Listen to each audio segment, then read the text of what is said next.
Alhamdulillah Rabbil Alameen. Wassalatu wassalamu ala Rasulillahi wa ala alihi wa sahbihi ajma'een.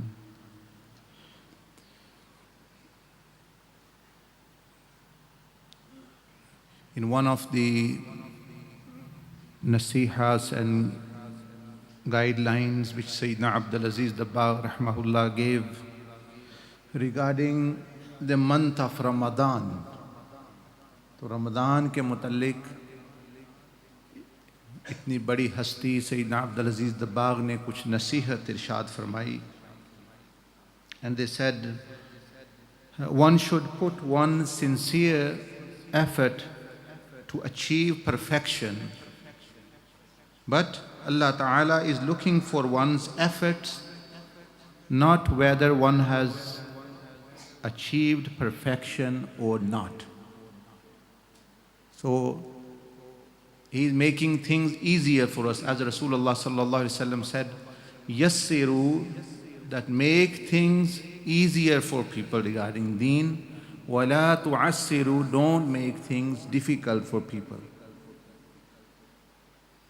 Obviously this means that you have to do, you are the one who will do them, but things can be made easier. If someone, their tire of car has been punctured or they need changing, obviously it's very difficult to lift the car and change the tire. So you will be as though you have come to a deadlock, nothing is happening.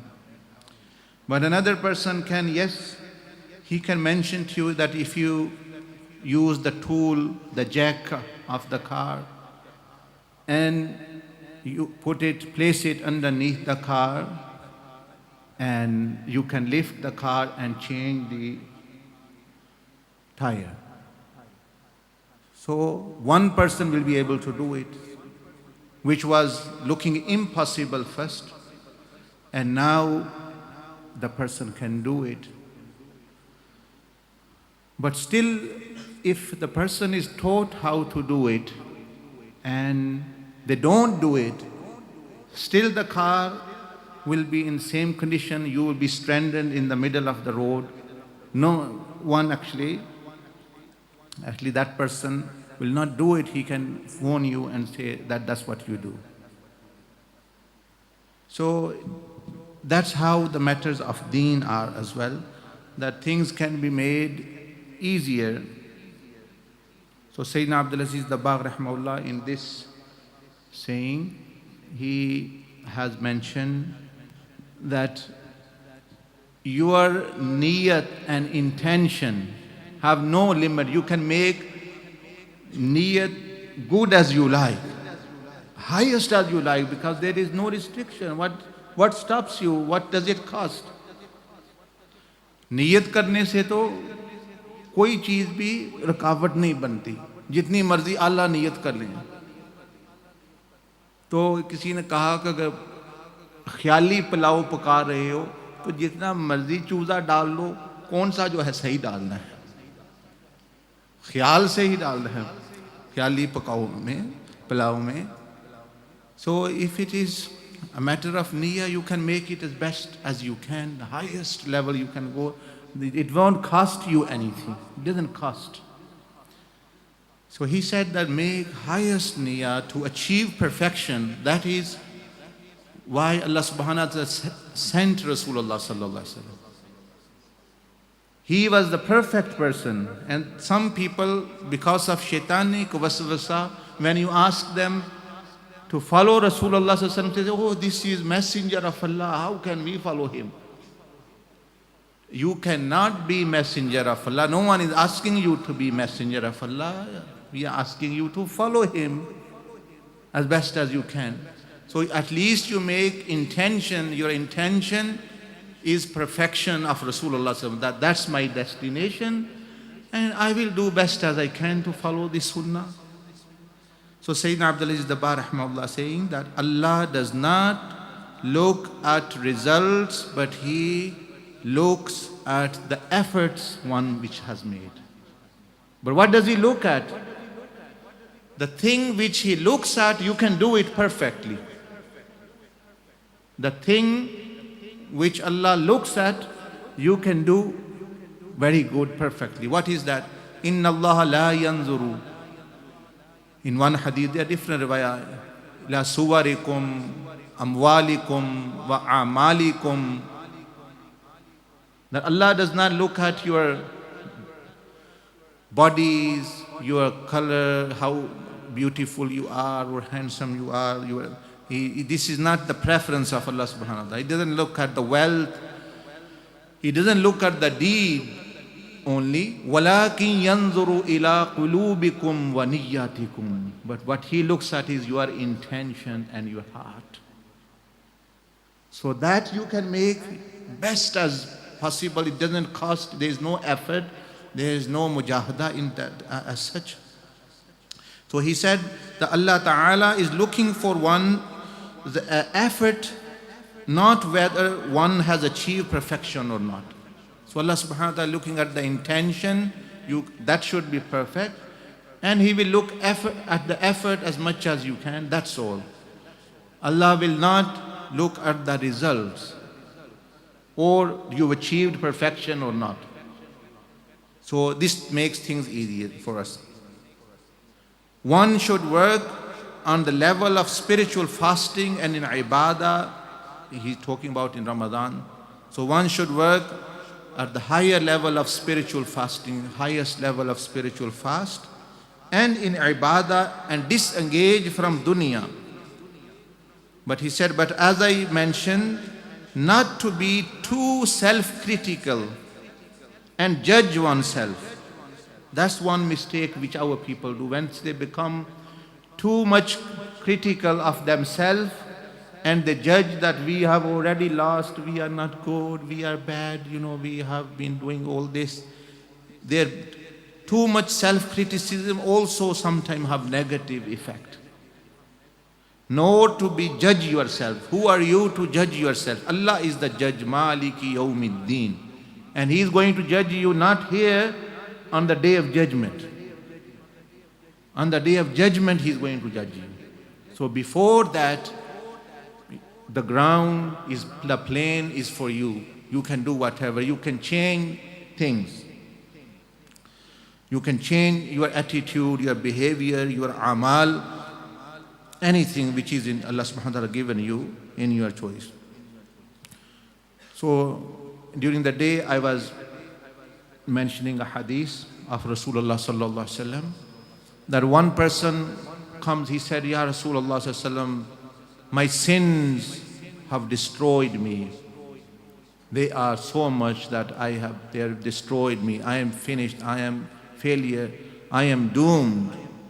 My sins are many. Rasulullah sallallahu alaihi wasallam mentioned to him, he said, pray to Allah, Allahumma inna, O Allah, verily your rahmah is more than dhunubi, my sins. He said, pray to Allah that, O Allah, your rahmah is more than my sins. Wa arju, and I hope from your mercy more than my own deeds, good deeds. I hope from your mercy more than my amal salihah that I will be forgiven. The more hope I have. And Rasulullah sallallahu alaihi wasallam, he was still crying and weeping. Prophet ﷺ said, say it again. He said, say it again. He said, third time. He said, get up and go, you are forgiven. Don't stay in this self-criticism and this negative self-condemnation, because that also, if you do it negatively, it has a bad effect on you. It has a bad effect on you. So Sayyidina Abdullah, Rasulullah said, Kullu Bani Adam, all of the children of Adam do mistakes. So matter is finished. Who are you to become a mistake-free person or a sin-free person? You can never be a prophet. So that is well known that you will commit mistake, sins will happen. You don't lose the game. It's a matter of scoring the goal. that how many goals you have scored. You can have hundreds of sins. This means shaitan have scored the goals. And you can have 110 good deeds, the goals which you have scored, you still are successful. So why are you condemning yourself and actually becoming actually to such a level self-critical that it is holding you down? This is not good. If one falls short of achieving the goal, then one should seek forgiveness and do not worry about any loss that occurred. If you fail to achieve the goal but you have tried, like the scholar was mentioning yesterday, a person who killed 100 people, he didn't reach the destination of the pious village or the pious, actually, to do tawbah. He did tawbah, but actually that was the condition of tawbah. He leaves the company. He didn't reach. But still Allah subhanahu wa ta'ala, because he did the effort, as Sayyidina Abdul Aziz Dabagh is saying, and he was forgiven. Allah subhanahu wa ta'ala was on his side. So they're both very dangerous things. One is to be proud and arrogant of your good deeds. The other is to become always thinking and condemning yourself, actually, all the time putting down to the level that you become inactive and stay there. So he, radiallahu anhu, rahimahullah, said, seek forgiveness and do not worry about any loss that occurred. But one should stand up and carry on the next day. One should stand up and carry on the next day. The race has not finished. The game has not finished.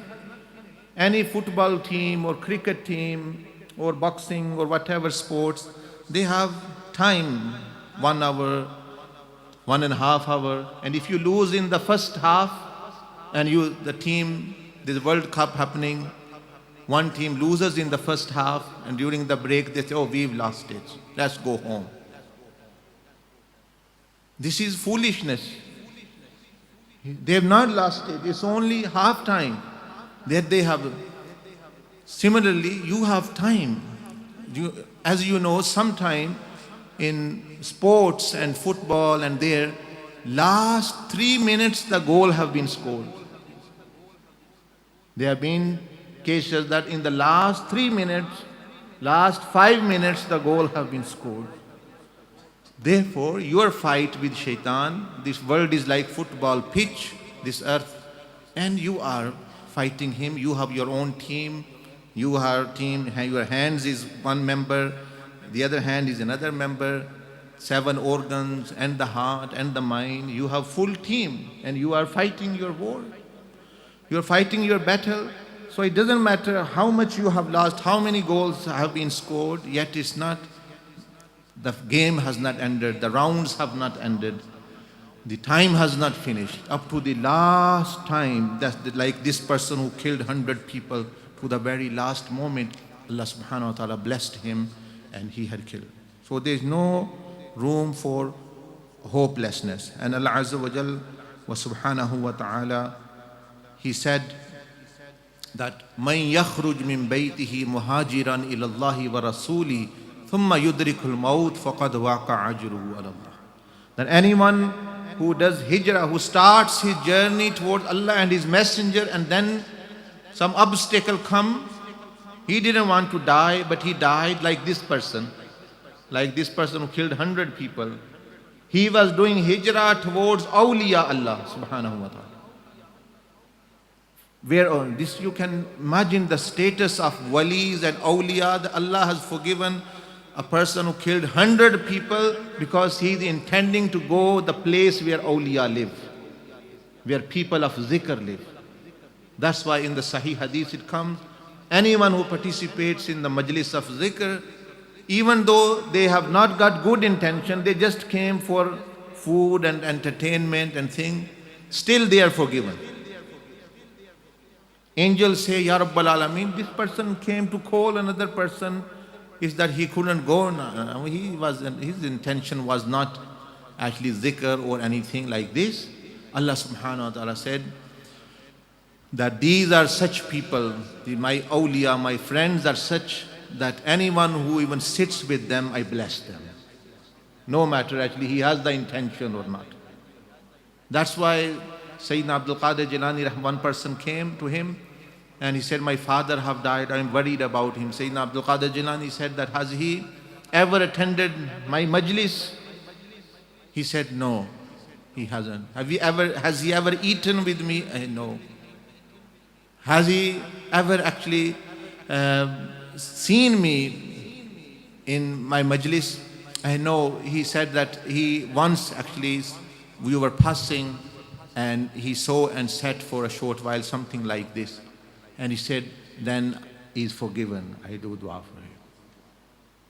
So there is barakah, there is blessing actually there. So there is no room for hopelessness. As Sayyidina Abdul Aziz Dabagh is saying, one should stand up. And Allah subhanahu wa ta'ala is saying that, Summa yudrikul maut, even if death takes you, faqad waqa ajruhu ala Allah, I will give you the full reward of your journey. Do not worry, because this happened in the time of Sahaba Ikram. One person from Makkah tul Mukarramah was migrating. He was old man. His slaves were actually holding his bed and taking him to Medina. But when he reached Masjid Aisha, where Masjid Aisha is now, Tan'im, death overtook him. And people like Abu Jahl and others, or they actually made jokes about him. Oh, look, you are old man, you are dying, your feet are in the grave, and you changed your religion, and now you are not even able to reach the Prophet ﷺ in Medina. Wasn't it better you stayed in the deen of your forefathers? So he was upset. The angel Israel has come, and Malakul Maut is there, and these kuffar are taunting me. So Allah subhanahu wa ta'ala wanted to show that person can never fail in any circumstances if he has the right intention. So Allah subhanahu wa ta'ala put in his mind, he raised his hands, he said, this is the hand of Rasulullah sallallahu alaihi wasallam, and this is my hand, and I have given bay'ah to Rasulullah sallallahu alaihi wasallam on Islam and Tawbah, and then he died. This happened, and in Madinatul Munawwara, Jibreel came with this verse upon Rasulullah sallallahu alaihi wasallam, informed him that one of your ummatis, that's what has happened. And when Rasulullah informed the Sahaba, they were very upset that this poor man, he was trying and he couldn't. And Jibreel came with this verse and said, no, he is rewarded same way as actually he have reached. So now when Sayyidina Abdul Aziz Dabagh rahimahullah is saying, Allah does not looking for perfection, He's looking for effort. He's not looking for the result, He's just looking at your intention and actually as much as effort. So what we have to lose? No, you do as much as you can. That's all. Finish. And then rest of the Allah subhanahu wa ta'ala compensates it however He wants in Day of Judgment. There will be a person, he's saying continued, I've just mentioned half of it. Half of it I may mention another time about Ramadan. One person on the Day of Judgment will come with, and he will have debt. Debt which he has not paid, which he has not paid to people. Allah subhanahu wa ta'ala asks, my servant, you have debt, you owe 500 pounds to this person, 1,000 pounds. He will say, Ya Rabbal Alameen, you know better.